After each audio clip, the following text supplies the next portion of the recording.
Mahal, ang dami nagbabash sa'yo. Nagko-comment sila na ang kuripot mo daw. Kuripot daw ako? Yes. Sa paanong paraan na kuripot? Hindi daw ako nagbibigay ng tulong. Hindi ka nagpapakita ng mga Gcash mo, ganon. Ba't kasi pag tumulong ka ipakita mo? At saka, excuse me with feelings and emotion real talking ko na naman kayo ba't nyo kasi iaasa sa akin yung mga dapat iasa nyo sa mga asawa nyo? Oo, alam mo ba, may nag-comment na pambili lang daw ng school supplies ng anak nila. Ba't kasi kayo mag-anak kung hindi nyo kayang suportaran? Hindi kayang pag-aralin, no? Tapos pag hindi kayo binigyan ng tulong, sasabihin nyo sa tao, kuripot. Alam nyo bang ang sakit sa damdamin ko? Sampaling ko kayo. Mahigit 1,000 na ang nanghihingi ng tulong. Bigas. Ng bigas? Oo. Ba't kasi... Ba't kasi ako yung tinatakbuhan, tapos ako yung sisi. Sa akin yung isasalalay ang buhay nyo, tapos sasabihin nyo, kuripot ako. I-search mo yung background ko. Pamilya kasi inuuna ko, hindi ibang tao Hindi ako nagpapasikat sa mga karamihan. Hindi ako pakitang tao. O yung uncle ko na nagpapalitada dyan, bibilhan ko yan ng cellphone, ibibigay ko yan mamaya. Next week, bibili na naman ako ng printer sa kabilang church. Kakabigay ko lang last month ng printer sa kabilang church.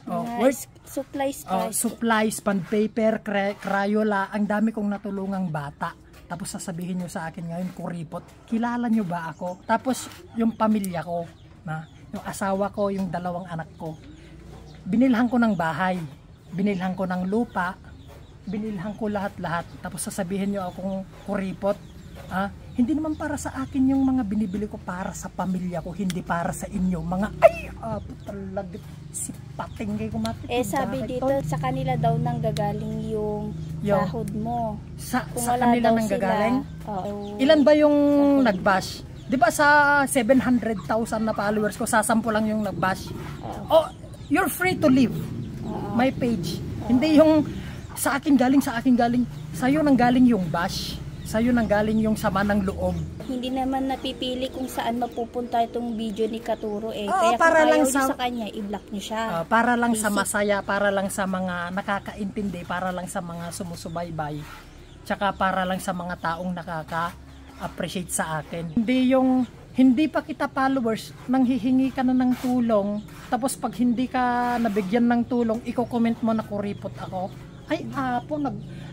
Ang kitid ng utak, kung magtatanim ako ng sama ng loob sa mga basher, edi talo ako. Kasi mas marami pa rin nagmamahal sa akin kaysa sa mga basher. Uulitin ko huwag nyong iasa sa akin yung dapat iasa nyo sa mga sarili nyo, sa mga pamilya nyo. Kasi ako, tumutulong ako, inuuna ko yung pamilya ko, hindi yung ibang tao.